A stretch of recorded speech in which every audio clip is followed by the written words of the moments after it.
Bueno, buenas tardes a todas quienes se han conectado. Gracias a Santiago por también acompañarnos el día de hoy. Estamos ya casi al cierre de estas jornadas de discusión en torno al plan de uso y gestión de suelo, elementos vinculados a planificación y también a gestión hacia la implementación. Y bueno, esta videoconferencia estaba prevista tenerla la semana anterior, no se pudo tener, pero finalmente la vamos a completar ahora. Bueno, vamos a tener solo una presentación, que es la de Santiago Molina, que nos acompaña ahora, sobre aspectos relacionados a la institucionalidad en torno al PUS y lo que implicaría, digamos, algunas claves de implementación. Y luego de la presentación de Santiago, tendríamos un espacio para comentar o hacer preguntas en relación a lo que Santiago nos comente. Y posterior a ese ciclo de discusión, retomaríamos, esperemos también que se vayan conectando más compañeras o compañeros de los municipios, lo que quedó inconcluso el día viernes, que es el taller, la discusión que estamos teniendo en torno al plan integral amazónico, el PIA, con Saskia y Antonella, que también nos acompañan acá desde la CTCA. Bueno, esperemos que se vayan conectando compañeros de municipio, porque por el momento veo que solo estamos con el Pangui. Y bueno, no hay más municipios. De todas formas, arranquemos. Voy a hacer la presentación de Santiago y le doy la palabra, y mientras vamos avanzando, quizá vaya a haber más conexión. De todas formas, igual esto se graba y se cargará para quienes no puedan conectarse en la plataforma Moodle. Nos acompaña hoy en esta tarde Santiago Molina, que es arquitecto urbanista también, y también licenciado en Artes Visuales por la Universidad de Cuenca, máster en Análisis y Gestión del Territorio, Planificación, Gobernanza y Liderazgo Territorial, y está cursando un doctorado en Programa Ciudad, Territorio y Planificación Sostenible en Tarragona, España. Tiene experiencia de 12 años en función pública, ha sido director de Planificación Territorial del municipio de Cuenca, coordinador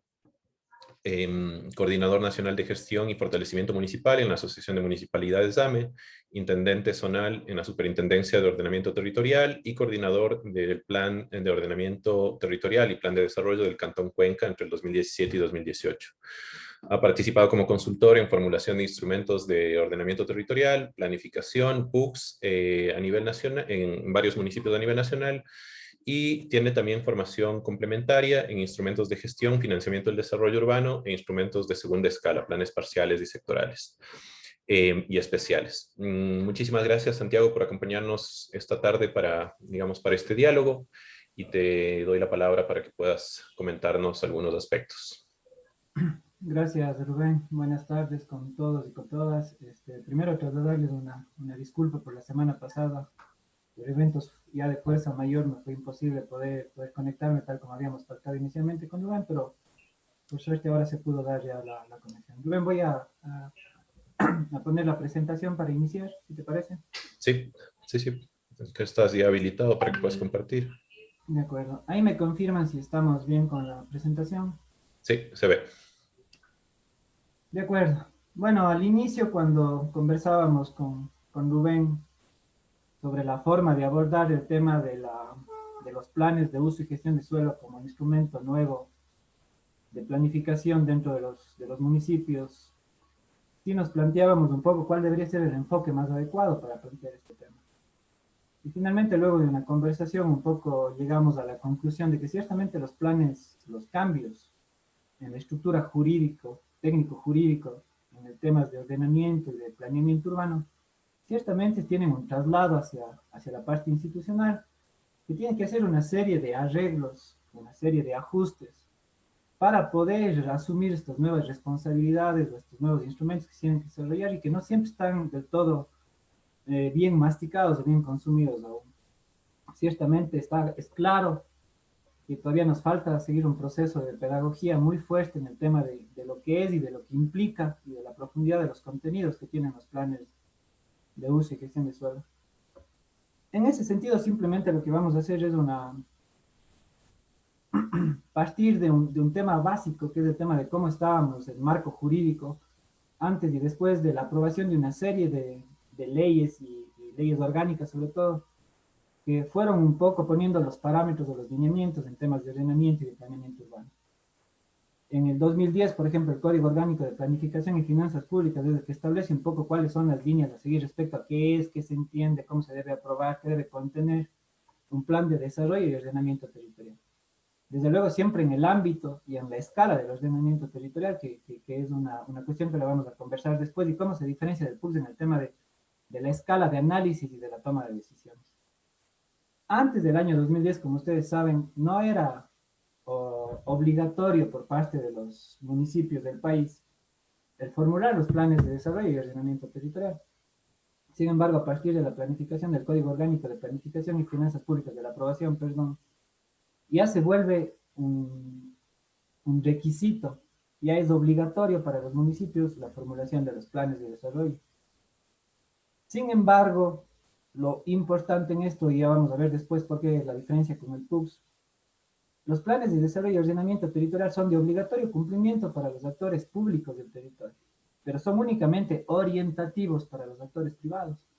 Y eso marca una diferencia muy fuerte desde el punto de vista jurídico, sobre todo, que lo vamos a retomar después cuando vayamos haciendo ya un acercamiento al tema del plan de uso y gestión de suelo como tal. En términos de gestión, antes habíamos revisado en términos de normativa, es decir, necesitamos tener el instrumento que se llama Plan de Desarrollo y Ordenamiento Territorial.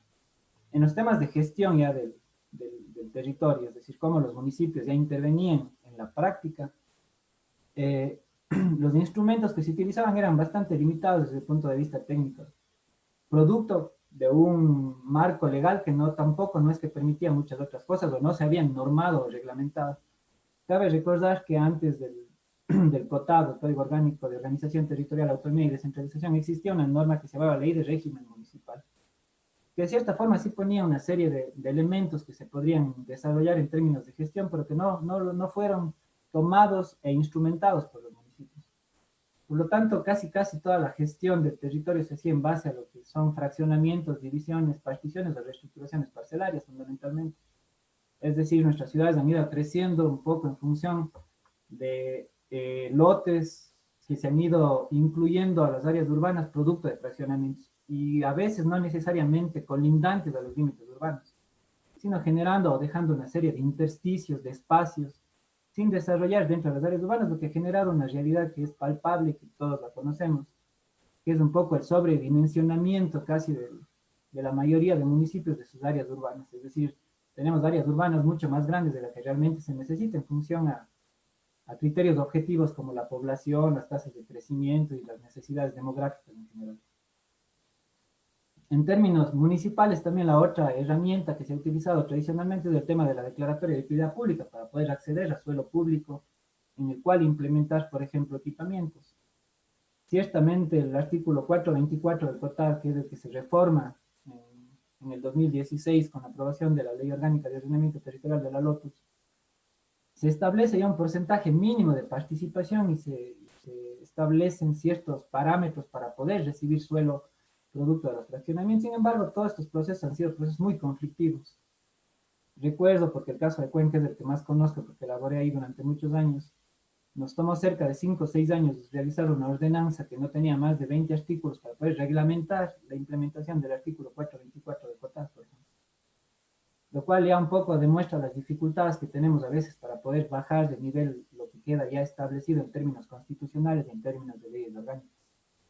Y finalmente la forma casi única de ingreso o de buscar financiamiento para estos temas de la gestión territorial quedó reducida al impuesto predial, que como ustedes saben, por el tema más bien político y no técnico, siempre está muy por debajo de los rangos que permite la ley, y la contribución especial de mejoras, que ha sido muy exitosa en el caso de Cuenca y de otros municipios, pero que no es tampoco un instrumento que se haya aplicado en todos los municipios del país. Sin embargo, sí es un instrumento que ha sido muy utilizado y que ha sido muy exitoso además. En ese sentido, podríamos decir que antes de la aplicación de la LOTUS, un poco la idea del desarrollo urbano se hacía de lote a lote, es decir, yo iba sumando lotes que se iban dividiendo e iba incrementando las áreas urbanas de la ciudad.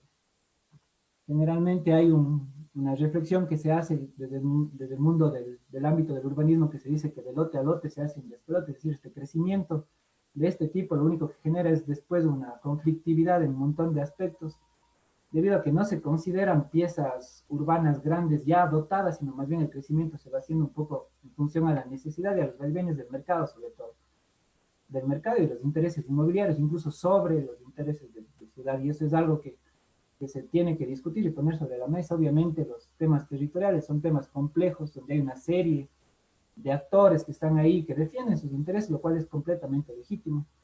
Sin embargo, es precisamente el Estado, la institución, los municipios que tienen que ser como las personas que puedan poner en punto medio todas las pretensiones o todas las defensas que se pueden hacer sectorialmente.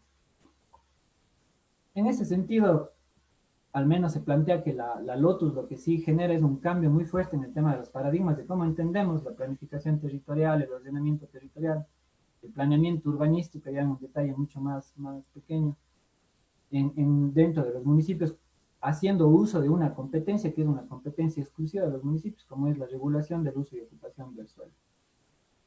Por tanto, esta ruptura en el paradigma ciertamente genera unas cuestiones que caen también en lo institucional.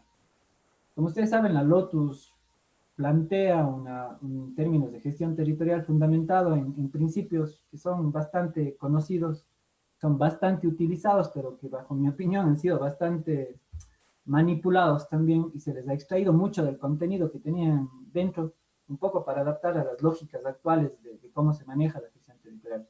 La función social y ambiental de la propiedad, el tema de la prevalencia del bien común sobre el particular y fundamentalmente la distribución equitativa de cargas y beneficios.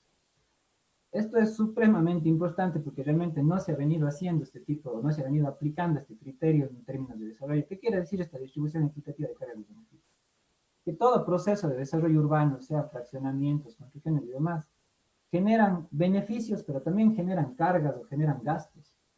En tal sentido, el Estado, la institución, es la llamada un poco a equilibrar, a distribuir de la manera equitativa estos beneficios y estos gastos producto de los desarrollos, del desarrollo urbano. Algo que, como digo, se repite mucho en el discurso, en la retórica académica, institucional, pero que muy poco termina en términos ya prácticos en territorio. Entonces, este cambio del marco legal genera también unos cambios que van más abajo. El artículo 27 de la Lotus es el que establece ya en este punto que los planes de ordenamiento territorial, de desarrollo y ordenamiento territorial que estaban regulados por el Código Orgánico de Planificación y Finanzas Públicas, contengan, dice la ley, esa es la palabra que se utiliza, contendrán un plan de uso y gestión de suelo. Es decir, se entiende al PUCS como el desarrollo del PDT. Y la gente que trabaja en los municipios y que hemos trabajado en los municipios sabemos perfectamente que cuando se contaba únicamente con el PDT, el nivel de escala y el nivel de análisis y el nivel incluso de decisiones que se pueden tomar con un PDT dista mucho de lo que se puede tomar cuando se hace un cambio de escala y un análisis mucho más detallado.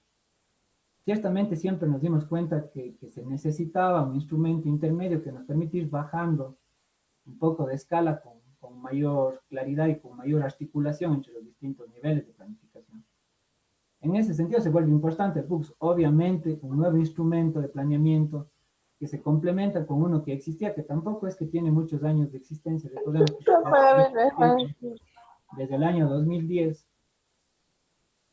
Pero aquí hay un tema importante que era lo que les comentaba en las diapositivas iniciales. Los planes de uso y gestión de suelo, compañeros, son de obligatorio cumplimiento tanto para actores públicos como para actores privados. Y esto marca una diferencia muy fuerte en temas, sobre todo jurídicos, y además de cómo el municipio puede intervenir dentro de los procesos de gestión y desarrollo urbano y de gestión y desarrollo territorial en general. Pero además, como ustedes ven en la diapositiva, también hay unas escalas y un manejo de que la ley ya permite llegar a planes, la Lotus los llama planes urbanísticos complementarios, que vendrían a ser como los instrumentos más dentro de esta escala, los más pequeños, pero los que mayor detalle se puede llegar en el análisis y por tanto las decisiones pueden llegar a ser mucho más ajustadas a la realidad.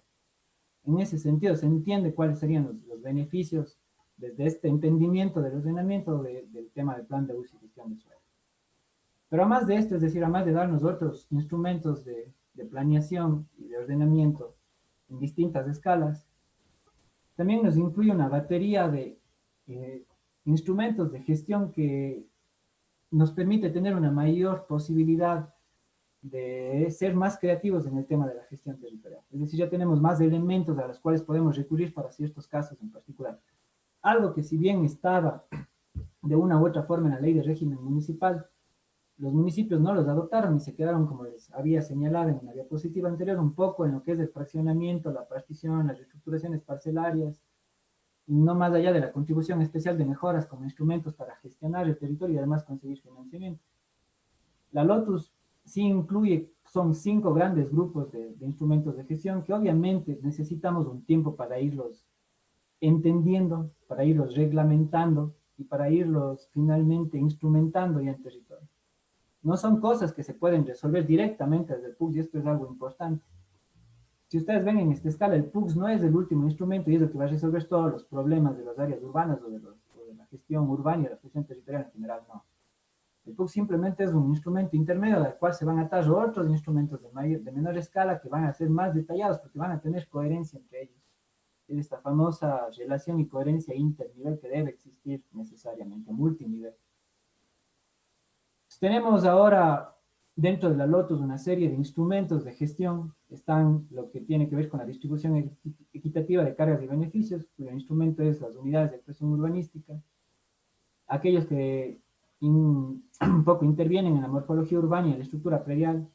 Dentro de estos están precisamente los fraccionamientos, particiones, subdivisiones, los reajustes de terrenos o las reestructuraciones parcelarias bajo la denominación del COTAD, pero incluyen otras como la integración inmobiliaria, la cooperación entre partícipes. Tenemos también instrumentos para regular el mercado de suelo, muchísimos. Derecho de adquisición preferente, uno que debería explorarse y normarse, es muy interesante. Declaratoria de desarrollo y construcción prioritaria, declaración de zonas de interés social, anuncios del proyecto, afectaciones, derechos de superficie, banco de suelo. En lo que es regular el mercado de suelo está, creo que la más comentada y la más repetida en los PUCs, que es la famosa concesión onerosa de derechos. Yo personalmente le pondría entre comillas un poco, es la que más se ha discutido, la que más se ha hablado, pero también la más compleja e incluso puede llegar a ser un arma de doble filo si es que no se toman medidas complementarias de ciertos temas de la concesión onerosa de derechos. Que de esta es un poco la venta de edificabilidad o la posibilidad de hacer ciertas actuaciones que no estaban reglamentadas en base a una pago o una contraprestación por esos beneficios. Y finalmente la gestión del suelo de asentamientos, de hecho, en el caso de la realidad amazónica es bastante importante. Es decir, cómo son los procesos para yo poder regularizar o formalizar estos asentamientos, de hecho, que se han venido dando históricamente en el país, pero también muy particularmente en los municipios orientales. Y ahora todo esto, ¿cómo afecta finalmente, cómo estos cambios en el marco jurídico afectan finalmente a los gobiernos cantonales? Es decir, cómo ya en la práctica se deben implementar estos cambios. Como ustedes ven, todas estas nuevas normas y los cambios en el marco jurídico finalmente tienen un impacto dentro de los municipios, pero no solo en el tema de la norma, sino prácticamente en todos los elementos que constituyen los municipios como institución. ¿Por qué? Porque se necesita, de hecho, contratar o tener talento humano con una preparación específica que permita desarrollar estos instrumentos. Requiere también un acomodo del orgánico funcional que permita tener una conformación desde el institucional que me permita desarrollar estos elementos que están en la ley. Obviamente debemos tener nuevamente una actualización o una mejora en el tema de los insumos, software y hardware, para poder tener o poder trabajar con información mucho más detallada y que además me permita tomar decisiones más ajustadas. Obviamente una articulación interna. Todos los que hemos trabajado en los municipios sabemos que más allá de que hay municipios grandes, medianos y pequeños, dentro de los municipios siempre hay conflicto entre las distintas direcciones por agendas propias. No siempre se logra llegar a acuerdos para poder llevar a cabo política pública de manera institucional. Y la otra es la articulación externa, esta multinivel con otros niveles de gobierno, sobre todo para solventar problemas como problemas de competencia. Aquí es muy importante, por ejemplo, en el tema del oriente, la competencia respecto a los sectores estratégicos. Si bien los municipios tienen la competencia exclusiva del uso y ocupación de suelo, sin embargo se imponen, por ejemplo, concesiones mineras. Siempre está esta discusión de quién tiene o quién es el ente rector en esos temas y quién podría un poco que entran en conflicto y que deben ser solventados de alguna manera. Como decía Pedro Jiménez siempre, no hay que tenerle miedo a los conflictos. Los conflictos son importantes porque nos permiten, en base a una conversación, poder llegar a acuerdos y poder buscar soluciones. Y también el tema de la información, que es fundamental. Si no tenemos una información que nos permita tomar decisiones medianamente cercanas a la realidad, estamos muy complicados. Lo vivimos ahora todos los días, que hacemos planificación urbana con el tema del censo, por ejemplo. Tenemos un censo del año 2010 y obviamente esa ya no es la realidad del país. Y sin embargo, seguimos trabajando por la falta de un nuevo censo con esos datos, haciendo proyecciones o intentando un poco seguir utilizando esta base, sabiendo ya que no es lo más certera o no está lo más cercana a la realidad actual. Dentro de los municipios y a nivel nacional hay todo un sistema que trabaja el tema de la información, pero que lastimosamente no se ha ido alimentando y no está actualizado. Me refiero al Sistema Nacional de Información en términos nacionales y a los sistemas de información local o los SILs en los municipios. Es decir, el marco jurídico existe que solicita a los municipios que deben tener cierta información que permita sustentar sus decisiones, sobre todo en el tema territorial, porque ciertamente un poco tomar decisiones a ciegas nos puede llevar a cometer errores muy, muy grandes. Lo anteriormente dicho depende también de un par de cosas que son fundamentales. Que exista la voluntad política, porque finalmente los planes de uso y gestión de suelo, los planes de desarrollo y ordenamiento territorial y los planes complementarios, todos tienen que pasar por un filtro, por el órgano colegiado de los municipios, que son los consejos cantonales. Y es ahí donde también se tiene que entender que se debe jugar un poco el tema de la aprobación de estos planes. Y lo otro es que se deben tener recursos económicos para hacer todos estos arreglos de personal, de capacidad instalada, incluso de espacios físicos y demás, se requieren de recursos. Y obviamente estamos hablando de realidades municipales que siempre estamos en un estado de carencia económica, es decir, nunca nos sobra, siempre nos falta plata para estas cosas. Y aquí hay un segundo punto que me gustaría incluir, es el hecho de que a veces desde los niveles rectores en el tema del ordenamiento territorial no se consideran que los municipios son altamente heterogéneos. Es decir, tenemos municipios grandes que tienen capacidades técnicas de talento humano que pueden absorber estos nuevos planteamientos desde el punto de vista del ordenamiento y del planeamiento, pero hay otros municipios que no. Y que no es fácil poder armar un equipo con el que puedan asumir todas estas nuevas retos desde el punto de vista de formular planes y de implementar instrumentos de gestión. Por lo tanto, también hay una contrapartida bastante importante desde lo institucional para poder hacer que los planes, no porque un plan esté aprobado en el Consejo automáticamente se va ya a implementar. Ahí hay todo un proceso nuevo que es un poco el que hemos olvidado. Es decir, a veces pensamos que el plan es aprueba el Consejo y ya, mi trabajo está hecho, el plan está aprobado. No, ahí realmente empieza la gestión, que es el implementar lo que yo he puesto un poco en el papel. Bueno, eso vendría a ser desde el punto de vista institucional. Como les digo, las personas que hemos trabajado mucho tiempo en los municipios a veces nos vemos enfrentados a este tipo de situaciones porque no siempre se tienen los elementos para poder absorber toda la carga de trabajo que se tiene. Además de entendiendo que la misma ruptura de estos paradigmas de planificación hace que tengamos que entrar en un proceso de aprendizaje de estas cosas y de empezar a probar ya en territorio cuáles funcionan y cuáles no, porque no necesariamente todos los instrumentos son de obligatoria aplicación, pero tampoco se pueden aplicar sin un poco medir cuáles deben ser sus consecuencias y sus resultados. Conversando con Rubén también me había pedido un poco que se ponga un poquito de énfasis en qué señala la Lotus, por ejemplo, respecto al tema de los asentamientos, de hecho, que es un tema que está muy, muy en debate en estos días. Ciertamente la Lotus establece una serie de parámetros, pero también unos instrumentos para el tema de la gestión de los asentamientos de hecho, que es precisamente la declaratoria de regularización prioritaria. Pero esta declaratoria viene implícita una serie de pasos que se tienen que seguir, o sea, no es simplemente decir vamos a regularizar, tienen que haber una serie de condiciones y una serie de elementos que se tienen que cumplir para poder llegar a ese objetivo, desde el punto de vista municipal, desde luego. Incluso la misma ley en su artículo señala que si el municipio no es capaz de hacerlo, será el Estado el que lo tenga que solventar.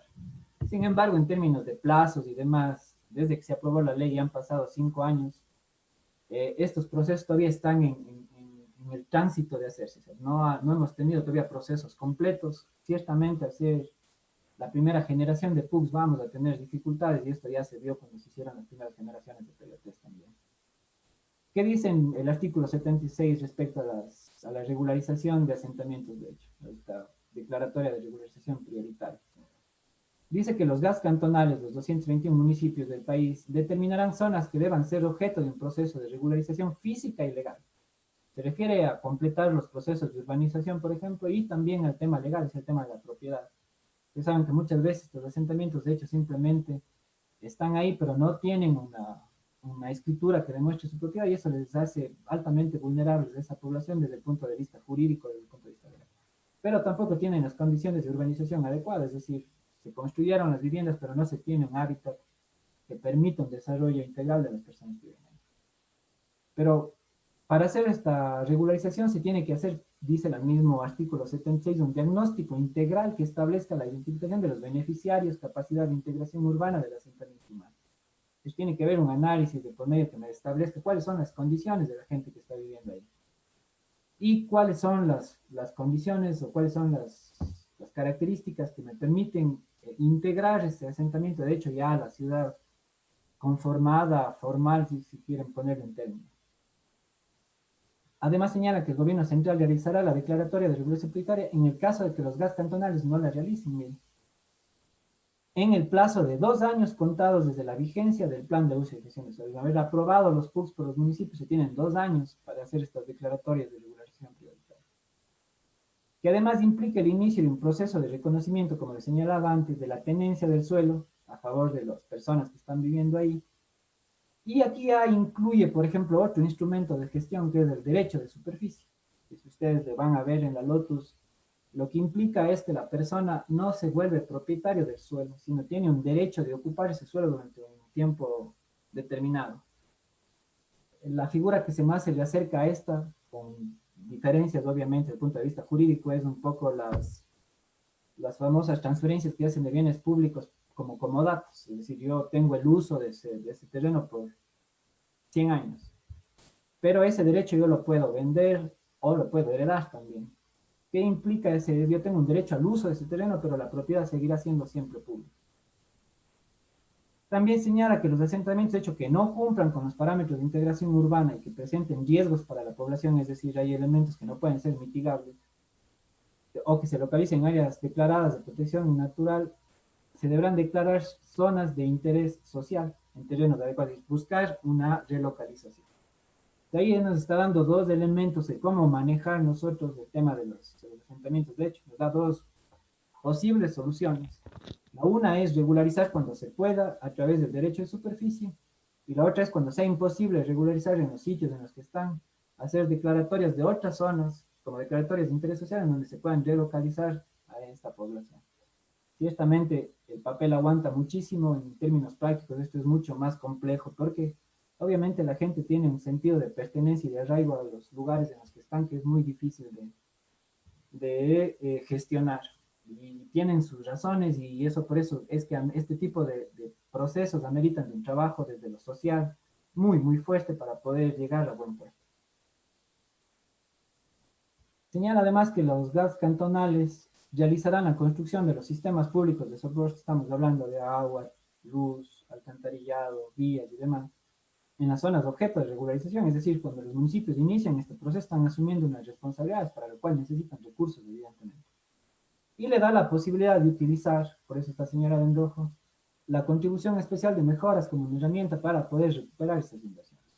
Claro, esto estará un poco ligado a cuáles son las condiciones económicas de las personas a las que estamos haciendo la regularización. Tendrá que ver si esas personas realmente tienen la posibilidad de poder cubrir esta contribución producto de los procesos de urbanización. Señala además que en el caso de que la regularización no se concluya en el plazo de 4 años contados desde la declaratoria, se aplicará el procedimiento que señala el COTAD y es el gobierno central el que procederá a hacer la regularización. Claro está que el dinero vendrá de los mismos municipios, es decir, el Estado hará las obras y luego cobrará a los municipios como parte de sus asignaciones lo que ha gastado para cubrir este tema. En la Lotus también hay una transitoria que señala ya el plazo de 2 años a partir de la vigencia de la ley. Recordemos que la ley se aprobó a mediados del 2016, hasta mediados del 2018 más o menos, para finalizar la regularización de asentamientos humanos, de hecho, constituidos de forma previa al 28 de diciembre del 2010, que no se encuentren en zonas protegidas o de riesgo no mitigable. Esa es un poco la condición. Haciendo una investigación, vimos que en la Superintendencia de Ordenamiento Territorial, que es un poco la que tiene que llevar este tema, en su rendición de cuentas del año 2020 señalan que más o menos el 56% de los municipios, que son los que están marcados en azul acá, han reportado que están trabajando en la regularización de uno o más de un asentamiento. De hecho, ya vamos a ver que hay municipios, como el de Santo Domingo, me parece, que habla de 123 asentamientos. De hecho, miren el tamaño un poco del conflicto y del problema que se tiene entre manos respecto a los asentamientos. De hecho, precisamente lo que les indicaba, hay municipios que presentan uno, dos, tres casos, pero hay municipios, casos excepcionales como el de Santo Domingo, que presenta 123, Santo Domingo, 123 asentamientos, de hecho, que están en proceso de regularización. Finalmente, de los datos obtenidos de esta rendición de cuentas, por ejemplo, están algunos ejemplos de municipios amazónicos, en los cuales ya se han señalado estos asentamientos, de hecho están precisamente en estos procesos que obviamente están fuera de tiempo y que requieren un trabajo mucho más, ¿qué les diría? Mucho más detallado para poder llegar a una resolución que sea aceptable tanto para el Estado, para la institución, para los gobiernos, como para las personas que están ahí. Eso sería todo, compañeros. Muchas gracias. Cualquier duda, simplemente reiterarles que un poco la presentación está planteada desde el enfoque de una persona como yo que trabajó cerca de 10 años en un gobierno autónomo descentralizado y que un poco ha ido viendo cuáles son un poco estos traslados que se hacen cuando hay cambios normativos y que sí tienen un impacto en lo institucional si es que quieren que la institución las pueda asumir y las pueda desarrollar, obviamente. Muchísimas gracias. Muchas gracias, Santiago, por la presentación. Y bueno, vamos a ahora tener un espacio para poder conversar un momento antes de, digamos, empezar la segunda parte del taller en torno a lo que has presentado y has comentado. No sé si alguno de las personas presentes tiene alguna pregunta, comentario en relación a los contenidos que ha presentado Santiago en torno a eso, a los retos institucionales que se tienen que activar ahora a partir de la emisión de la Lotus y bueno, de los procesos de implementación del plan de uso y gestión de suelo. Igual que siempre, bueno, pueden activar el micrófono si es que gustan, pueden escribirlo por el chat si es que gustan, para poder conversar unos minutos. Y si no hubiese comentarios, pasaríamos a la siguiente parte. Sin embargo, sí, me gustaría, mientras van pensando algunos elementos, señalar algo que a partir de este proceso que hemos estado, digamos, trabajando con los municipios, tanto de la Amazonía Norte, ahora con los municipios de la Amazonía Sur, y a partir de lo que tú planteas, Santiago, cada vez me doy más cuenta que, digamos, el proceso de implementación de los planes de uso y gestión de suelo va a tomar su tiempo, es decir, no va a ser algo que se va a dar rápidamente, ¿no? Es decir, los instrumentos están formulados desde los municipios, pero me parece algo importante de tu presentación que quiero retomar y es hasta el punto hasta el que llegue el plan de uso y gestión de suelo, es decir, hasta el nivel en el cual seguramente muchos de los planes que están formulados están llegando y cómo estos instrumentos de menor escala, como los planes complementarios, son instrumentos, bueno, de planificación, pero que también te orientan la gestión, es decir, que te dan líneas más concretas y detalladas para instrumentar lo que a nivel más general presenta el plan de uso y gestión de suelo. Y esto me lleva a pensar en dos cosas. O sea, lo primero es que seguramente para poder avanzar en la implementación de los planes de uso y gestión de suelo, evidentemente a partir de ahora que están aprobados, seguramente los municipios van a tener que empezar a trabajar en esos planes complementarios que en algunos casos seguramente habrán sido ya identificados en el plan de uso y gestión de suelo, porque eso sí dispone la ley. Pero en muchos casos todavía no, es decir, tendrán el plan de uso y gestión de suelo, estará, digamos, la regulación que plantea, pero sí sería conveniente, por tanto, identificar estas zonas específicas sobre las cuales desarrollar planes complementarios que te permitan detallar. Y eso me lleva a otro elemento que quiero, bueno, comentarlo contigo igual para intercambiar un poco de criterios, porque por la experiencia municipal que tú tienes y demás.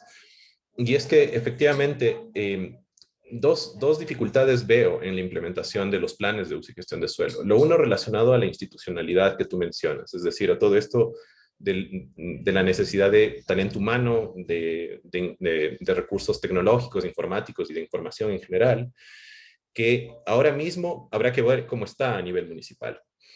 Y por tanto, la implementación del plan de uso y gestión de suelo o de los planes complementarios que se desarrolle va a requerir necesariamente una institucionalidad fuerte que pueda formular esos planes en articulación con actores territoriales.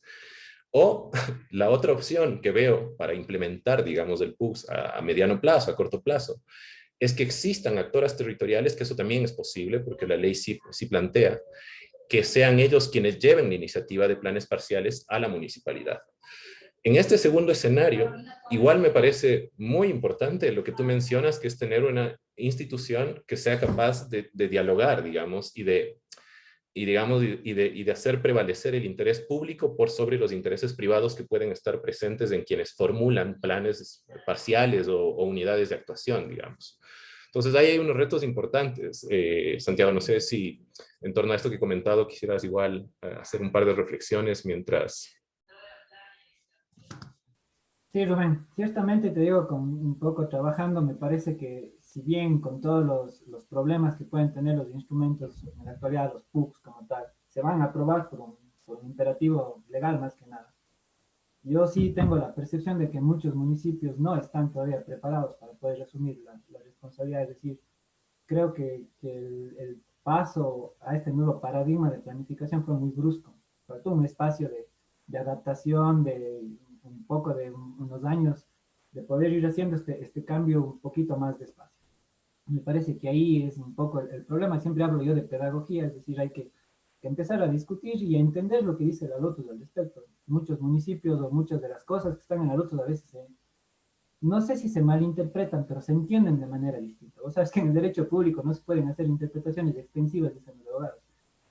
Es lo que está escrito. Sin embargo, sí se presta, porque no tenemos nosotros una tradición, no ha habido un proceso pedagógico para entender la Lotus, sí se presta a interpretaciones. Y esas interpretaciones son las que pueden un poco ir desvirtuando a la Lotus, no porque sea una mala ley, sino porque no se ha podido implementar. Y es un poco lo que me preocupa.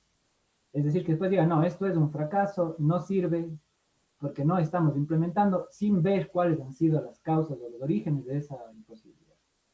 Porque obviamente estaríamos invalidando algo, pero porque no hemos sabido cómo implementarlo, más porque no tenga validez. Y lo segundo, que es algo que cuando estábamos en Quito y trabajábamos contigo en la AME, Rubén, decíamos, no veo que desde las EMPLADES, o cómo se llama ahora, Secretaría Técnica de Planificación, se haga esta distinción entre municipios que son muy heterogéneos, es decir, no se les puede a los 221 municipios tratar como si todos tuvieran las mismas capacidades. E incluso exigirles los mismos contenidos y la misma profundidad de ciertas cosas que requieren de un cierto andamiaje institucional de soporte que no todos lo tienen. Por lo tanto, yo creo que sí sería pertinente que desde ya el órgano rector sí se consideren estos matices.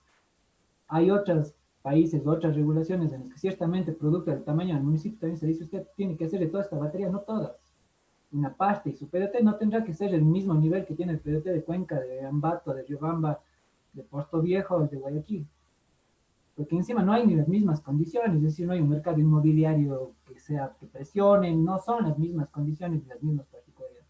Creo que por ahí también hay un espacio grande de discusión y de diálogo para poder ir refinando estas cosas, para que no se invalide la Lotus más allá simplemente por un tema de las dificultades en la implementación que vienen por otros elementos, no necesariamente por los elementos conceptuales incluidos dentro de la ley. Sí, efectivamente. Gracias, Santiago, por la reflexión. No sé si hay alguna otra inquietud, comentario en relación a esto que estamos comentando, que quisieran comentar. Buenas tardes a Sí, todos y todas. Antonella, sí. Yo quería consultar sobre, en la presentación, en la última parte, estaba sobre la parroquia San Zaguari, alcancé a leer, y sobre algo de una regulación sobre Palma Roja, la parroquia Palma Roja, algo.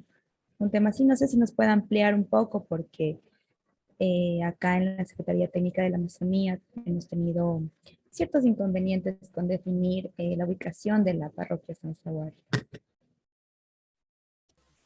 Bueno, Antonella, en realidad no lo conozco el caso en particular. Lo que muestra en la diapositiva simplemente era el reporte de la rendición de cuentas de la Superintendencia de Ordenamiento Territorial respecto al cumplimiento o a los municipios que han iniciado procesos de regularización de asentamientos de, entre ellos algunos municipios amazónicos. Obviamente puede aparecer ahí el nombre de uno de estos asentamientos, pero no conozco el caso en particular. Lo único que me llamaba la atención es que podíamos encontrar municipios que tienen uno, dos, cinco asentamientos de hecho, como el caso de Santo Domingo de los Áchilas, que tiene 123, el tamaño del problema es inconmensurable respecto a otros que pueden ser manejables, ya desde el punto de vista solo de poder elaborar planes complementarios para cada uno de ellos es un trabajo enorme. Entonces, un poco la reflexión iba por ahí, no conozco los temas en particular, Antonella.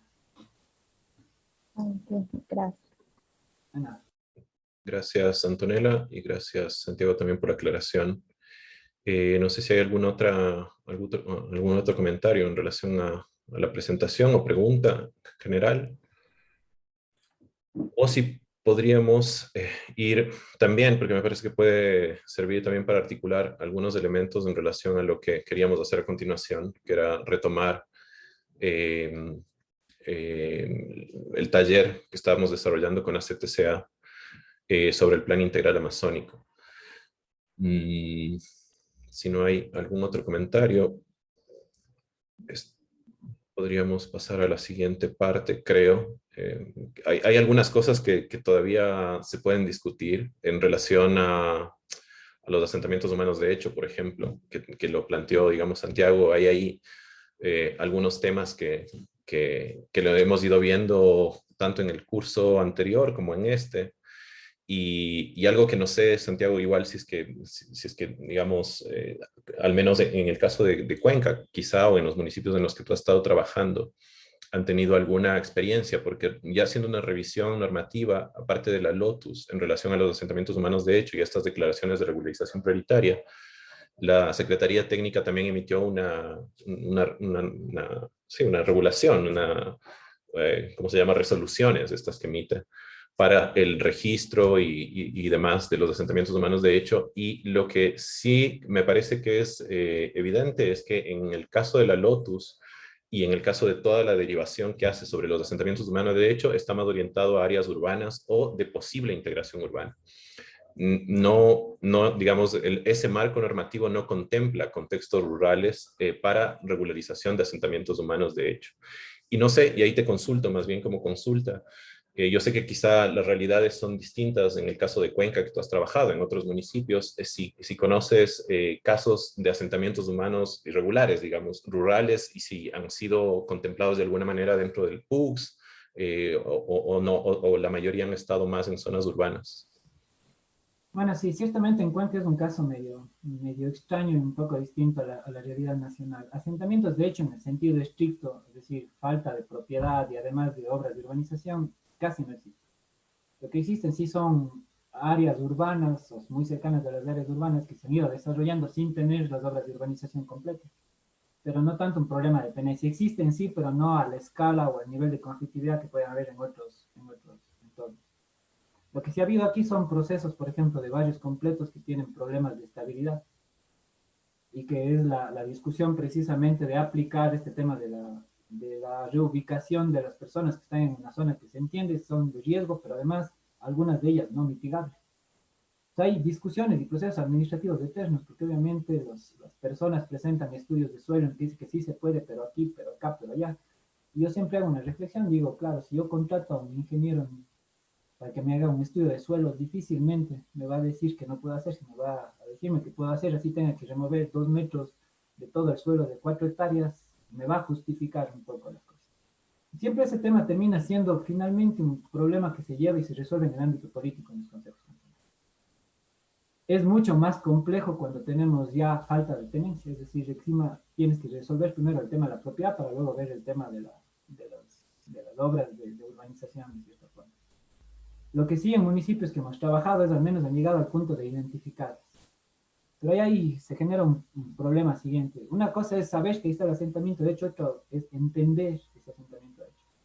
Y ese entender implica el hacer un trabajo social muy fuerte de saber que esas personas, por qué están ahí, a qué se dedican, ¿Por qué escogieron ese lugar para asentarse? Porque ahí hay unas relaciones funcionales, económicas, de trabajo, que a veces, por ejemplo, cuando hablamos de reubicación, decimos, pero les vamos a dar una casa en un mejor lugar, donde no tienen problemas, donde no es la pendiente así, sino es planito, pero de pronto les estamos alejando de sus lugares de trabajo, de sus lugares de, no sé, del tema incluso del arraigo. O sea, hay una serie de elementos que a veces no se consideran y que dificultan los procesos finalmente. O sea, no es, yo vos hemos hablado mucho, Rubén, de este tema de que los municipios no pueden ir a imponer estas decisiones porque ciertamente la gente no las acepta.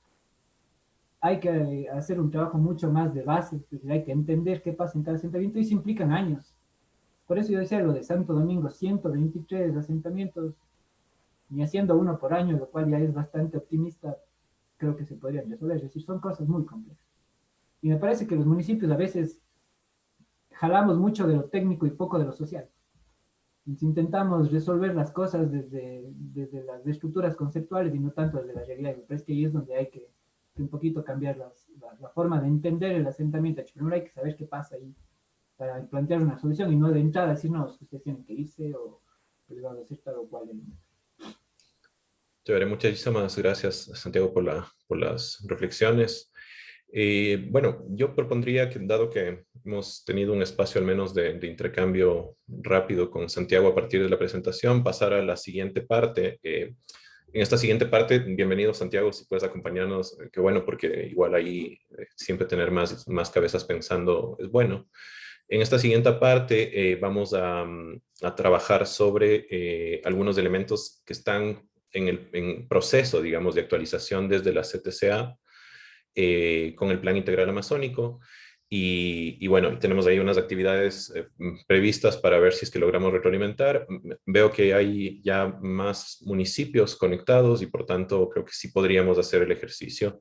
Entonces te voy a dar paso, Gaby, para arrancar con esta segunda fase y ahí vamos conversando. Chévere, hola, buenas tardes con todos y todas. Vamos a empezar, vamos a retomar lo que venimos trabajando el viernes. Como dijo el Rubén, hay nuevas personas que nos acompañan, entonces ahí Antonella y Saskia, seríamos tener como una presentación muy breve de lo que habíamos visto el viernes, el avance del PIA y lo del modelo territorial. Si quieren, yo podría compartir la pantalla si tienen algún problema. Anto y Sas, no sé quién, Antonella, chévere. ¿Quieres que comparta yo o compartes tú, Anto? Yo voy a compartir cómo está. Buenas tardes. Dale. Yo voy a compartir, ¿no? Súper breve, Anto, muchas gracias.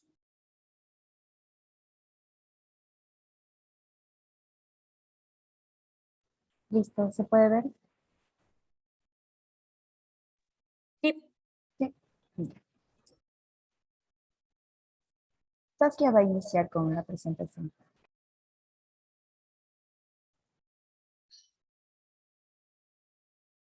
Buenas tardes con todos. Como les mencionamos la vez anterior, entonces vamos a hacer un recuento rápido de lo que se habló el viernes hasta que sucedió lo que pasó.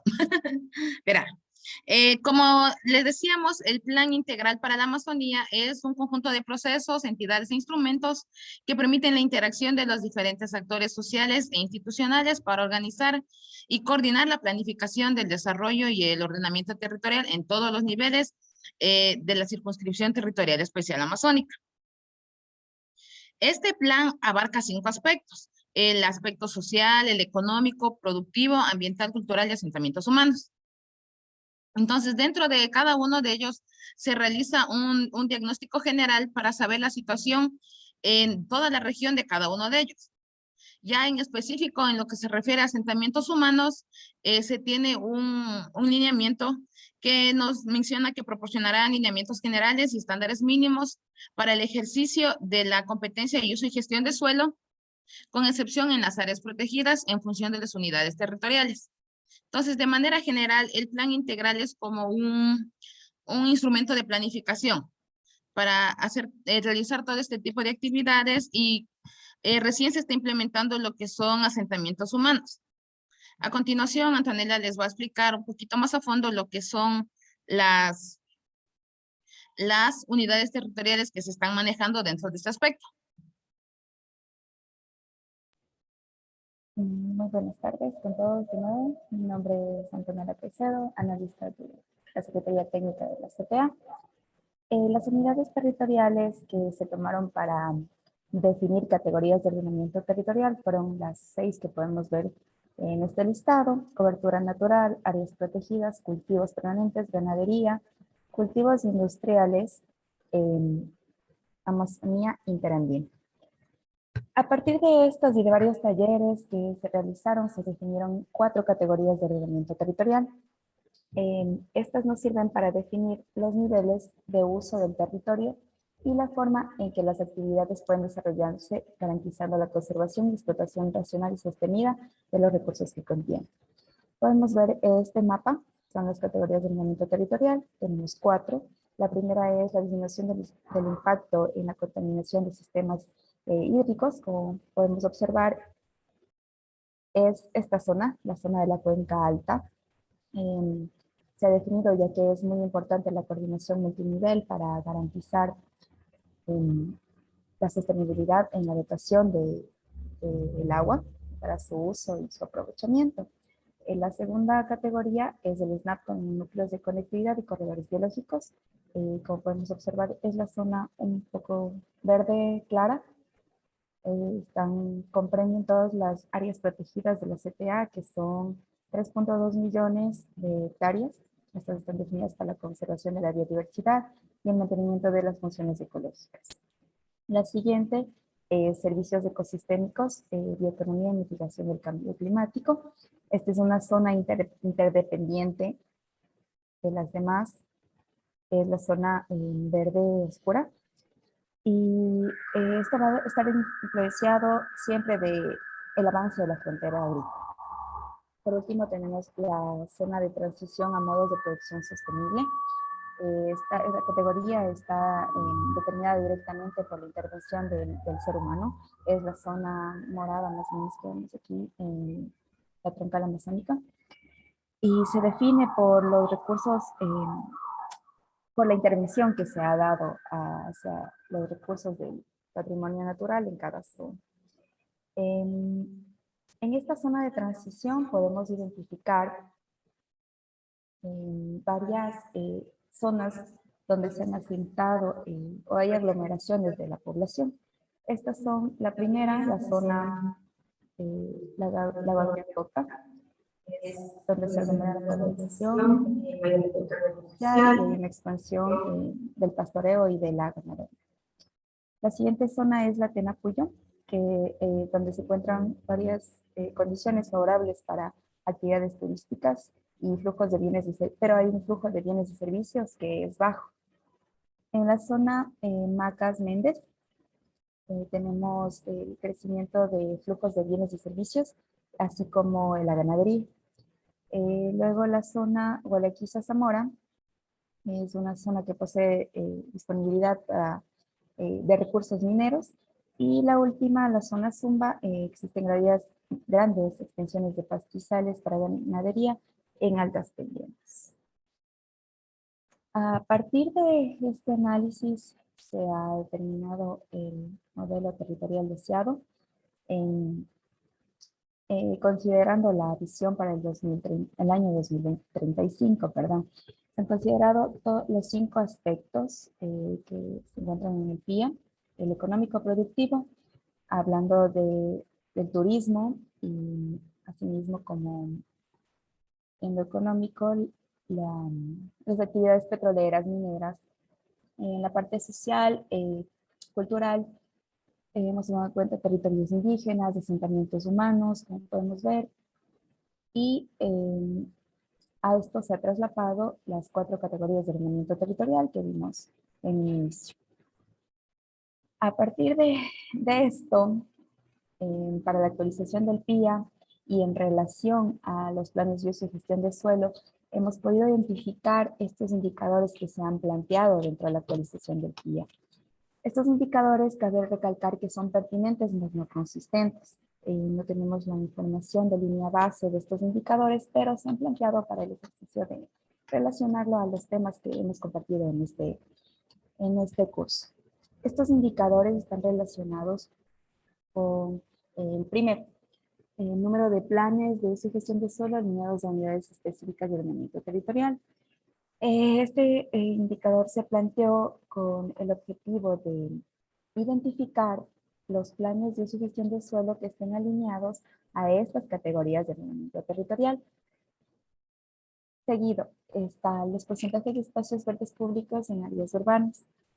De la misma manera, la identificación de estos espacios verdes y saber el porcentaje a nivel regional nos dará una idea de cómo se encuentran las zonas urbanas,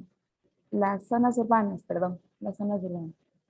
El porcentaje de planes de gestión de riesgos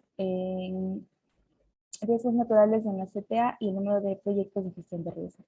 Esto tiene relación, repito, con la gestión de riesgos, que también es una de las competencias que tienen los GATS. Y la idea de este ejercicio es presentar estos indicadores para que los GATS puedan alinearse a estos indicadores en un futuro y se puedan presentar líneas de inversión en las cuales puedan apoyar y financiar la actualización de los planes de uso y gestión de suelo de los GATS cantonales. Se puede aplicar a proyectos, como saben, y dejamos abierto este tema para que se pueda considerar en las próximas actualizaciones del PIA. Y de esta forma hemos propuesto que se tome en cuenta también una categoría número 5. Yo presenté 4. Y la categoría número 5 viene a ser a nivel regional. Esta categoría es para poder territorializar los indicadores dentro de todo el territorio, ya que hay indicadores que no pueden ser considerados, por ejemplo, dentro de SNAP y tienen que ser regionales. Eso, creo que eso es todo lo que podemos presentar. ¿Alguna pregunta que alguien tenga? Gracias, Antonella Saskia. Le veo la mano levantada de Santiago. Vamos a tener un momentito para ir tomando preguntas de las y los participantes para ir especificando. Después empezamos con otras actividades. Santiago, te escuchamos. Hola. Lo escuché bien, sí, bueno. No, tenía una duda para la compañera que me antecedió. Estas nuevas categorías de ordenamiento que están planteando después, cuando esté aprobada el plan, los municipios orientales tendrán que tomarlas como parte para desarrollar sus PDOTs y sus PUCs, un poco bajo metodológicamente. Generalmente las categorías de ordenamiento son las que se transforman, son la base para establecer los polígonos de intervención territorial en el suelo rural. Y un poco ido manejando así, no es algo que esté escrito en ninguna norma, simplemente un poco de la exploración de los planes que hemos hecho. Siempre hemos considerado a las categorías de ordenamiento o a las COT como la base un poco para poder definir las unidades territoriales ya de normativas, si es que quieren, no tanto de escala territorial. Mi consulta es esa: si lo que ustedes están planteando ahora luego será que tienen que ser asumidas por los municipios, o es al contrario, ustedes tomaron más bien el trabajo de los municipios. Entiendo que no, digo, porque la otra opción sería haber tomado las categorías de los municipios y haber hecho una suma para poder tener las categorías, porque obviamente uno de los grandes problemas que tenemos es que dependiendo del cantón, uno por la línea imaginaria del límite resulta que de este lado es de extractivo y de este lado no, o de este lado es de protección y de este lado no, y estamos hablando exactamente de la misma unidad territorial. Esos conflictos los hemos visto, los hemos palpado en los PDOTs, no solo del oriente, sino prácticamente de todo el país. Es decir, estas incoherencias que hay entre los municipios, que las empresas llaman circunvecinos siempre, no siempre se articulan, entonces un poco la preocupación va por ahí. Ahora, si este plan sería para la siguiente generación de PDOT, entiendo, porque todavía no está aprobado. Esas serían las consultas. No sé si me hice entender, disculpa si me enredé un poco en el tema. Está bien, Santiago. Ahí la idea, Sas y Anto, es, si es que no entendí mal, es cómo se articula esto con las categorías de los municipios. Pues está bastante claro que no se tomó lo que los municipios plantearon y cómo esto tiene la obligatoriedad de articularse después los municipios a este instrumento. ¿Sabes, Anto? A ver, yo le ayudo con eso. Ya, como se les mencionó al principio, estas categorías se está trabajando recién en el nuevo plan, en la nueva actualización del Plan Integral para la Amazonía. Entonces, esto es como una propuesta para posterior aprobación. En el caso de que presenten proyectos para el Fondo Común, se deberían alinear a estas categorías y a los indicadores que manejan aquí mismo. Como les mencionaba, recién se está empezando y es como para los proyectos, se tienen que ir alineados tanto a los ODS, al Plan Nacional de Desarrollo, en este caso el Plan de Oportunidades, y al Plan Integral para la Amazonía, porque los formatos de la Secretaría se debe alinear a esos tres planes. Más es para los municipios o GATS, o ya sean parroquiales o provinciales de la región. Esto es un poquito como para ir alimentando ese tipo de información y poder alimentar los indicadores y las líneas de acción. Como sabemos, la Secretaría solo es un ente coordinador. En ese caso va a coordinar este tipo de información y se tiene almacenado para poder posteriormente esos datos usarles para los indicadores de manera regional, porque hay instituciones que no generan datos de forma regional y se hacen de manera general. Entonces es un poquito complicado manejar esta información. Entonces, ¿cuál es el fin de esto? Es que la Secretaría como institución también maneje este tipo de información. No sé si quedó claro o hay alguna otra duda. Gracias, Lars. Igual como para, digamos, y la Andrés, después es como aclarar el tema. La ley de la CTA generó varias nuevas institucionalidades, incluso tiene su propia secretaría, tiene su área de planificación y el instrumento es el Plan Integral Amazónico que ahorita se está actualizando, que ciertamente en diciembre ya debe estar aprobado. Lo que nos interesó de este caso justo es de esta visión más regional y la oportunidad de tener a Saskia y Antonella como técnicas de la Secretaría que están en el ejercicio de generar de incorporar con un poco más de fuerza el tema del ordenamiento territorial. Entonces, por eso es la oportunidad que tenemos ahorita de poder conversar un ratito y aportar en este caso, entendiendo que hay, como decía Saskia, primero hay un primer ejercicio, es un primer ejercicio que de ley van a tener varias obligaciones de ajuste en ya su implementación. Sin embargo, esto es el marco que va a ayudar a organizar la entrega de los recursos, que es donde más interés existen desde los municipios. No sé, Santiago, ¿querías complementar algo o le doy paso a Andrea, que también tenía levantado? Sí, otra vez es una reflexión y después diré que es una opinión personal también. La reflexión es la siguiente: siempre que partimos de lo macro a lo micro generamos luego problemas cuando queremos implementar, porque no siempre los municipios se pueden articular a lo que se define a una escala tan grande. La recomendación es que les diría en el proceso ya de retroalimentación, sí contrasten esto con lo que tienen los municipios. Sé que es un ejercicio difícil, porque no está centralizada toda la información territorial que nos permita armar este mosaico de todos los municipios y sus categorías de ordenamiento. Además que cada municipio les denomina, les llama y les pone unas etiquetas que no necesariamente son muy fáciles de agrupar o de entender cuáles son los conceptos de fondo. Y realmente es un trabajo complejo. Pero les diría como recomendación para que puedan tener un poquito más de, ¿cómo sería?, de base desde los territorios, es que al menos se contrasten para no tener contradicciones muy fuertes entre lo que se propone desde el Plan Integral Amazónico y lo que luego se pueden tener los municipios. Les digo porque ya con experiencia eso ha pasado muchas veces. Cuando hacemos este ejercicio de unir estos rompecabezas que resultan a veces las categorías de ordenamiento, siempre nos van a saltar estas contradicciones muy, muy, muy fuertes. Esa es la recomendación, digo, porque metodológicamente un poco lo que hemos estado explorando, buscando, es hacer el ejercicio contrario.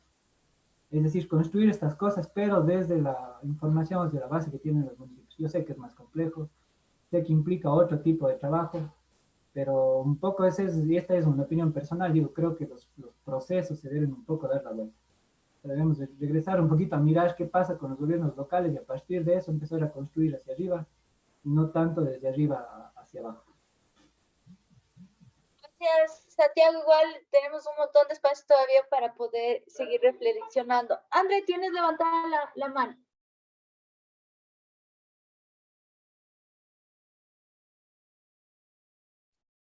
Está apagado el micrófono, André. Listas. Perdón, perdón. Buenas tardes con todos.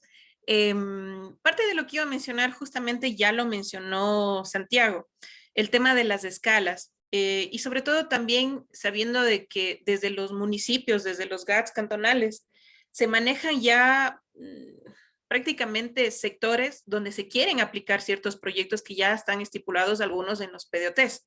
Entonces, mi pregunta en este caso para la CTA sería si es que se va a dar algún tema, no sé si, no sé cómo decirlo, más o menos transitorio podría decirse, para que los GATS puedan aplicar siempre y cuando por el tema de las escalas justamente esto va a involucrar a lo mejor tal proyecto o tal plan específico no está dentro de esta categoría, pero dadas las características ya más a una escala más real, digamos a nivel de los GATS, se podrían aplicar estas condicionantes, no sé cómo llamar. Gracias, André. Sas, ¿tienes levantada la mano? Sí, como les mencionaba, esto recién se está empezando, recién se está implementando. Entonces, una vez que el plan sea aprobado por el Consejo de Planificación, viene el proceso de socialización. Y en la socialización, ¿a quiénes va dirigido? Va dirigido tanto a los GATS como a organizaciones sociales. En este caso, si son los GATS, se les socializa todos esos puntos y en esa socialización va a haber el intercambio de opiniones. Es decir, ellos nos dicen cómo tienen o cómo están trabajando en lo que se refiere al plan y uso de gestión de suelo y cómo nosotros le manejamos ese tipo de información o cómo se podría categorizar.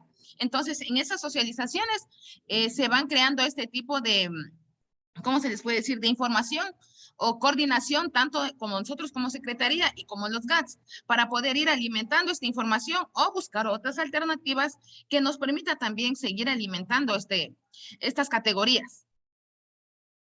No sé si quede claro. Gracias, Sas. Está clarísimo también la complejidad de lo que se viene. También la complejidad de aprobar y después socializar.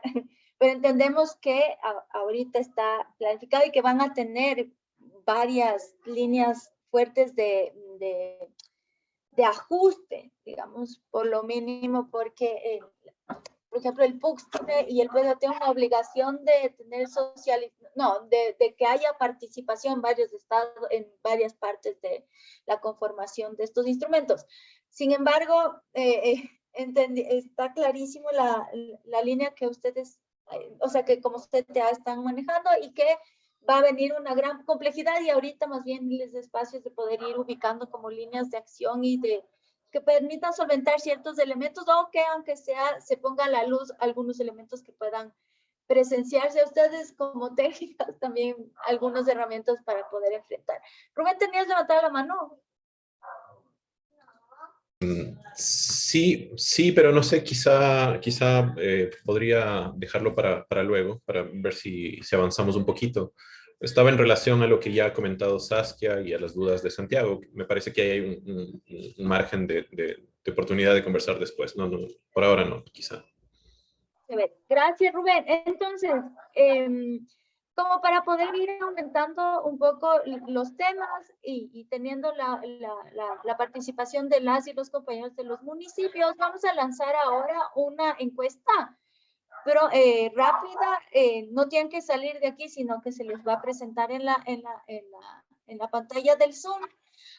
La pregunta inicial es, ahí Rubén, si le puedes lanzar, por favor, es si ustedes, viendo esta presentación que pudimos ver muy breve de lo que está planificado en el PIA, ¿creen que, que es posible la articulación de sus PUCs con lo que está planteado ahorita en el Plan Integral Amazónico? Ahí hay que responder un sí y un no. Yo sé que es complicado y complejo, pero digamos en un primer vistazo, si creen que sus PUCs como municipios tienen la posibilidad de articularse con lo planteado con las categorías de ordenamiento territorial planteadas en el PIA. Y la segunda es, dentro de su planificación, quisiéramos conocer si dentro de su planificación ustedes plantearon proyectos que se van a financiar con el Fondo Común o con recursos de la Circunscripción Territorial Especial Amazónica. Esto es súper importante también conocer porque, como nos comentaba Sasi y Antonella, para poder acceder a los recursos hay una necesidad de una alineación con este instrumento, el Plan Integral Amazónico. Vamos a dar un ratito, no sé, Rubén, si vos tienes de cuánta gente está votando. O sea, a ver, solo para, ya inicié la votación, hay 3 votos, o sea, 3 personas que entiendo votaron, pero somos pocos, así que no sé si haya mucho más, porque entiendo que están solo 2 municipios, o 3 municipios. No importa, pero igual eso está ahí, entonces tienes 2. Por favor, es rápido, es un sí o no. Yo sé que es complicado esto, igual tampoco es que no tiene como mucho que... No es que esto va a ir a la rendición de cuentas, es un ejercicio más como de trabajo, participación, ayudarnos con esta encuesta rápida en el Zoom. Hay uno más, 2 más. 3 de 3. 3 votos, veo. Y además no se ven los nombres, es anónimo, así que también con mucha más libertad se puede dar la respuesta. Entonces, veamos si Vamos a darnos unos 2 minutitos, ¿te parece, Rubén? 2 minutitos más, no es elección, ¿no es cierto? 5, buenas. Y hay 5, 1, sí. 2, 3, 4, 5. Tenemos un minutito más. Antonella y Sas, si ustedes también quieren participar, no hay problema. Ustedes pueden votar que sí. Porque se supone que sí debería articularse. Pero, Gaby, una consultita. dígame. No sé, o sea, ahorita veo que no están muchos GATS. No sé si hay la posibilidad de poner esta encuesta dentro del Moodle o de otra plataforma para que los demás GATS puedan acceder, yo que sé, en estos días y se pueda generar un poquito más en el porcentaje de respuesta, digo yo, en el número de personas que responden, porque nos serviría bastante a nosotros también como un insumo para ver si por lo menos nos estamos yendo por una línea correcta o tal vez haya que hacer alguna modificación a futuro. Entonces, no sé si hay esa posibilidad de subirla y que vayan votando en el transcurso de estos días, o no sé, algo así. Podríamos hacer un ejercicio con una encuesta compartiendo el mural también, porque lo importante, Sas y Anto, es que no sé hasta qué nivel está el conocimiento del avance del PIA con los municipios. Pero Rubén, si no crees diferente, mandaríamos el mural y una encuesta rápida igual. Sí, o sea, no, efectivamente, lo que se podría hacer son 2 cosas. Por un lado, bueno, esta presentación, esta sesión va a estar cargada en la plataforma Moodle. Los municipios que no han ingresado ahora, bueno, podrían ingresar y ver la grabación y la explicación que han dado tanto Saskia como Antonella. Esa es la una opción. Efectivamente, como para que tengan, digamos, en base a qué hacer la encuesta, quiero decir, ¿no? El segundo mecanismo, efectivamente, sí podría ser compartir el mural. Sin embargo, creo que efectivamente es mejor que se vea la explicación, no únicamente que se ingrese al mural. Entonces, la disposición debería ser revisar la segunda parte de este taller en la plataforma Moodle y en función de eso, quizá hacer la encuesta, que si la podemos lanzar como un Google Forms o lo que sea. Quizá sí podría ser, sí podría ser. Piensas, entonces nos acabamos de comprometer en mandar, aclaro que vean la segunda parte del video para que tengan insumos, ¿no es cierto? En la línea de poder responder a la encuesta, más el mural, más esta encuesta rápida que compartiríamos con la Secretaría Técnica sin ningún problema. No sé, ahí, Muchas gracias. Finalizo Rubén, la votación.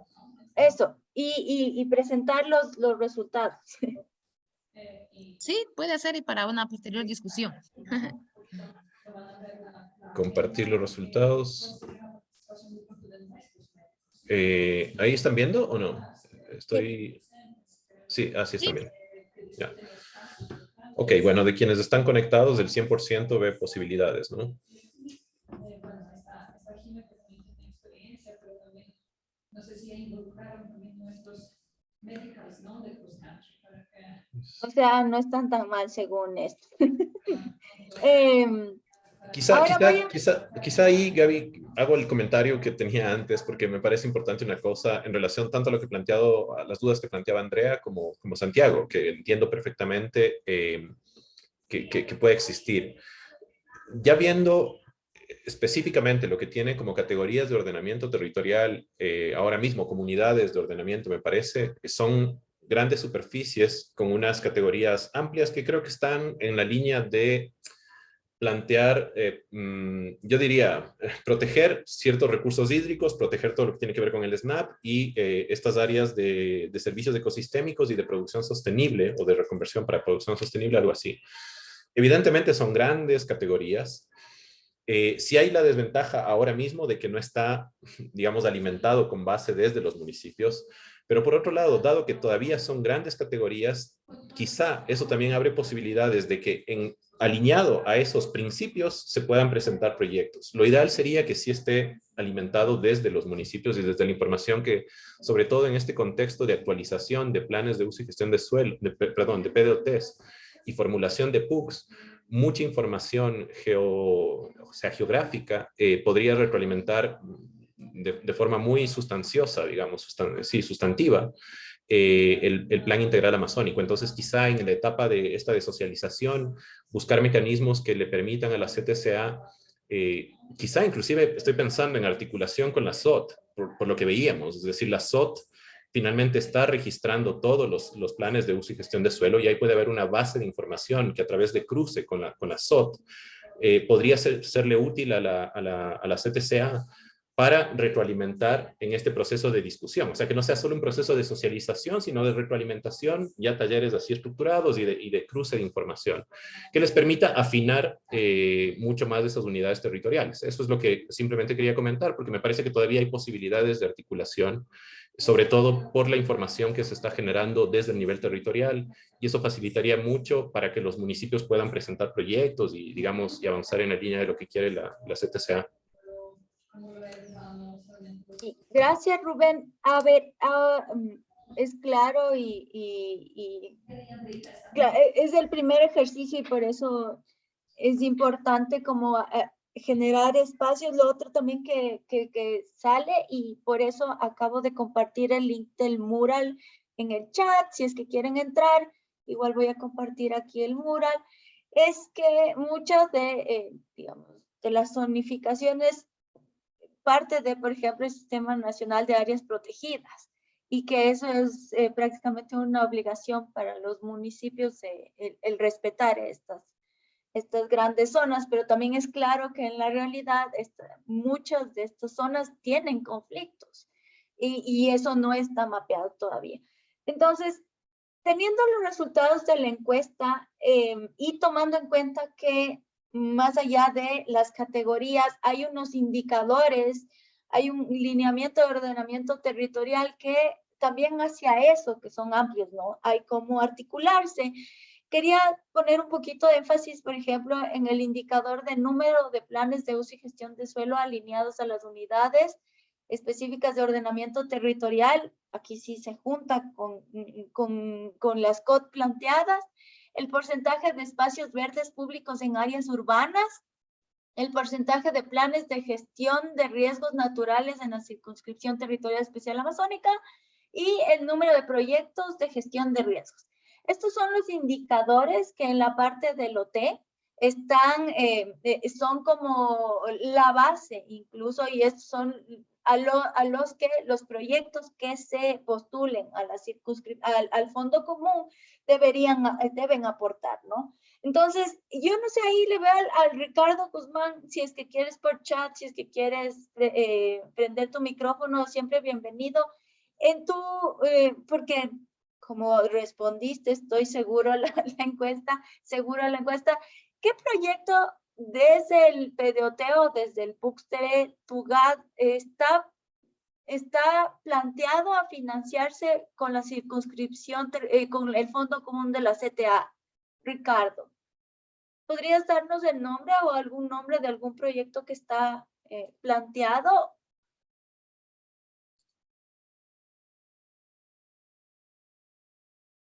Puedes escribir también, Ricardo, si es que por ahí no quieres hablar. O la otra forma, porque con ustedes es durísimo hablar. Ricardo, si es que puedes ponerte sobre cuál de estos 4 indicadores estaría el proyecto que está planteado desde tu GAT. Ahí sí te vemos, Ricardo. Y se mueve hacia la... No, más a la izquierda, Ricardo. ¿Cuál de estos 4 indicadores se podría articular el proyecto que está planteado desde tu municipio? El Rubén quiere decir algo. Sí, yo, a ver, quisiera plantear dos, más bien lo planteo como pregunta a la CTCA en función de lo que creo que también podría ser de utilidad. Yo no sé si es que estos indicadores efectivamente están identificados, entendería que podríamos, o digamos en este espacio también se podría plantear alguna propuesta de aspectos que se tengan que ajustar en base al indicador en función de lo, digamos, de las realidades específicas de los municipios, o son ya indicadores que no se pueden discutir, complementar. O sea, si habría apertura a plantear algunos aspectos, porque puede ser que desde los municipios, por ejemplo, no identifiquen ahora mismo en estos indicadores que están planteados proyectos que se puedan presentar, no sé, pero sin embargo, simplemente planteándole, dejando abierto, digamos, la posibilidad de generar alguna otra línea de indicador, quizás sí se podrían articular proyectos. Entonces, no sé si se podría discutir un poco el tema de los indicadores o no.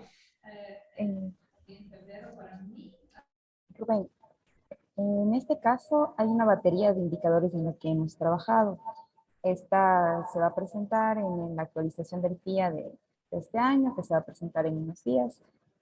Ahí están todos los indicadores a los que se pueden alinear los GATs cantonales y lastimosamente estos indicadores que nosotros presentamos no están en esa batería porque estos se escogieron para el ejercicio, para indicar las intenciones que tiene la Secretaría de la Amazonía para incluir a este proceso de ordenamiento territorial dentro de la planificación integral de la Amazonía.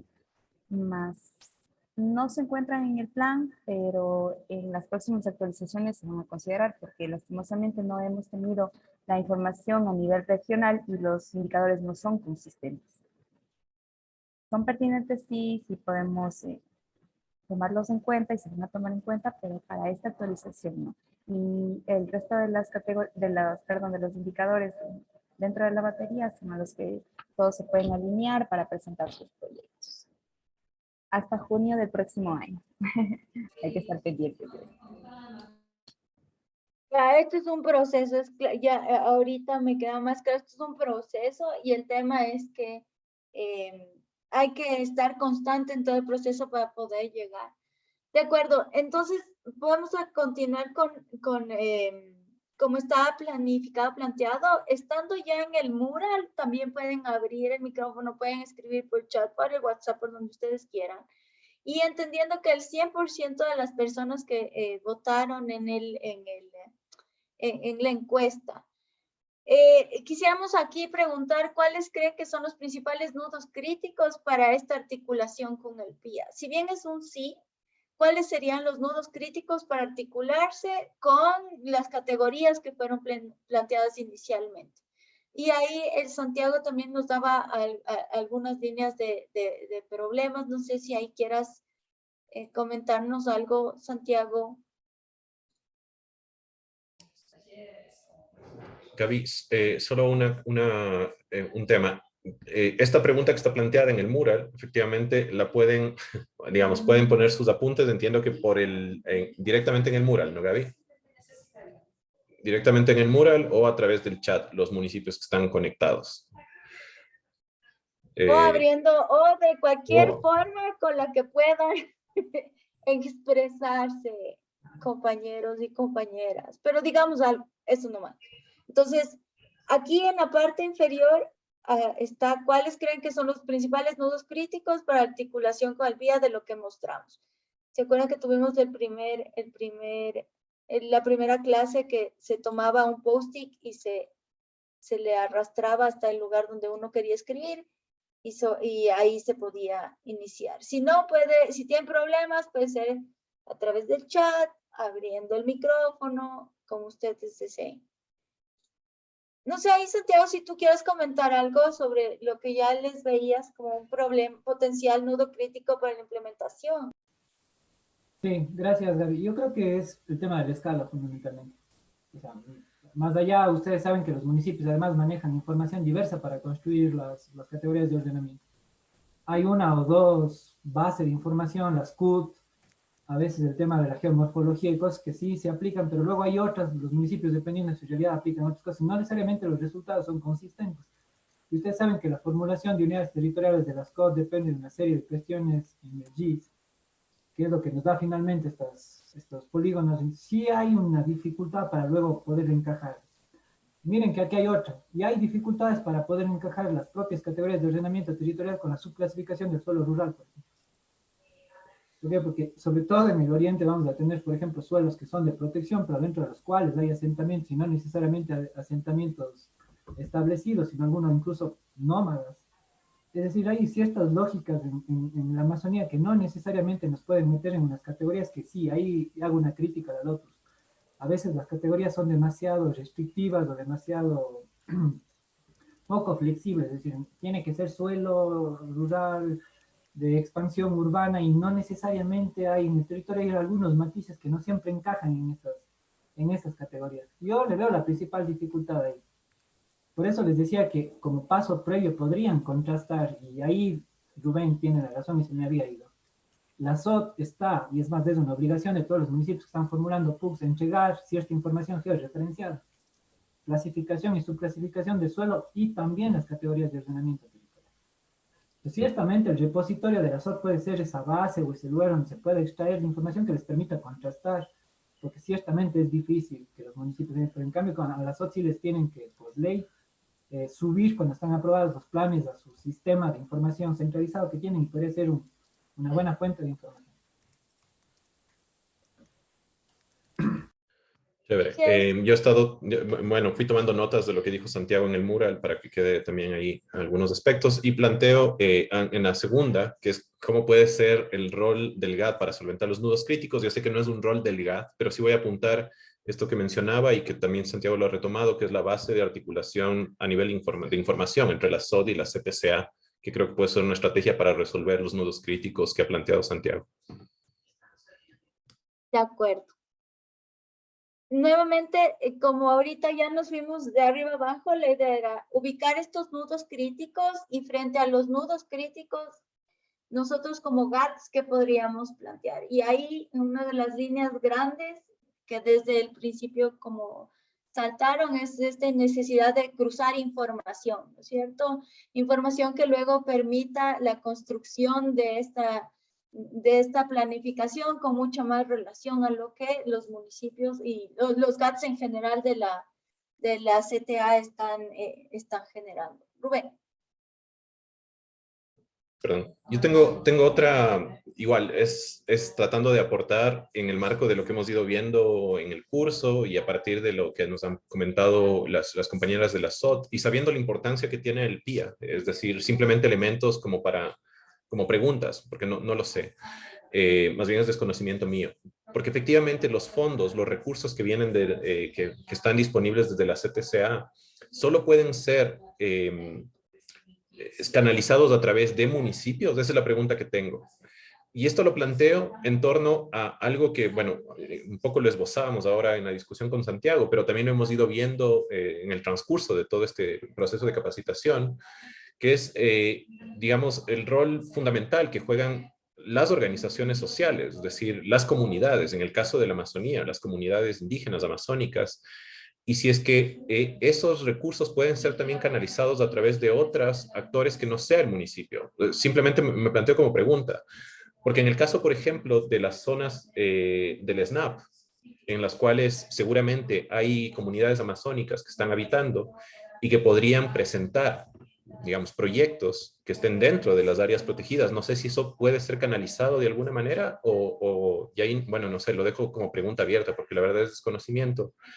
Porque eso quizá también abre posibilidades de pensar la articulación o más bien los indicadores en torno a ciertos aspectos vinculados al componente social y comunitario, como indicadores que permitan canalizar recursos a transformaciones territoriales. Pensaba esto en torno a lo que hemos visto y al contexto amazónico, en torno inclusive a este documental que les mandé ahora para que reflexionemos un poco sobre estos aspectos. Lo planteo ahí, no sé. Quizás frente a esto, no sé si nos puedan responder si los recursos pueden ir no necesariamente a actores institucionales, gobiernos locales, digamos, porque sí hay financiación para prefecturas, municipios y juntas parroquiales, sino que podrían ir, se puede financiar iniciativas de organizaciones sociales. SAS. Sí, se financian proyectos para organizaciones sociales, GATS provinciales, GATS parroquiales. Y ahora, creo que De acuerdo. Sí, Gracias, Dante. los proyectos están financiados para aquellas instituciones, primeramente, que puedan manejar fondos públicos, recursos públicos, porque sabemos que ese es dinero del Estado y tienen que estar las organizaciones o instituciones legalmente constituidas. De acuerdo. Gracias. Santiago creo que quería comentar algo en relación a esto. No, sí, hablando justo del contexto de la Amazonía y de otros ámbitos territoriales, yo voy a retomar esto de las categorías muy rígidas que tiene a veces la norma. Digo, porque a veces intentamos imponer unos modelos que vienen desde la Lotus en el tema de, sobre todo, de la subclasificación del suelo, por ejemplo, en términos muy occidentales. Es decir, desconociendo un poco los procesos históricos y las formas de ocupación del territorio que no siempre encajan en estas categorías. Yo creo que ahí hay algo que trabajar en la misma ley, porque ciertamente nos hemos dado cuenta ya formulando planes que a veces resultan ser unas camisas de fuerza muy potentes eso, y que impide tener cierta flexibilidad que sí es necesario en entornos como el Oriente, por ejemplo. Yo creo que podría ser parte del plan integral amazónico incluso como propuesta. Repensemos un poquito estas categorías porque son demasiado impuestas desde una visión muy occidental, insisto, en realidades que a veces no tienen nada que ver con los planes de vida de las comunidades, por ejemplo, deberían de tomarse con fuerza como información base para poder hacer alguna propuesta desde el punto de vista territorial también. Eso nada más. Muchas gracias, Santiago. Sí, es como que hay un poquito más de libertad, ¿no es cierto?, en el PIA también para poder como ubicarse, ¿no es cierto?, esta visión mucho más amazónica, esta visión que permite tener muchas más variables que lo que regularmente se hace, esta visión muy urbana de lo que está planteado en la Lotus y que realmente en el PUC casi se ha centrado en eso. Creo que sí es una oportunidad. Entendiendo, ya son 4:40, hemos podido conversar un ratito.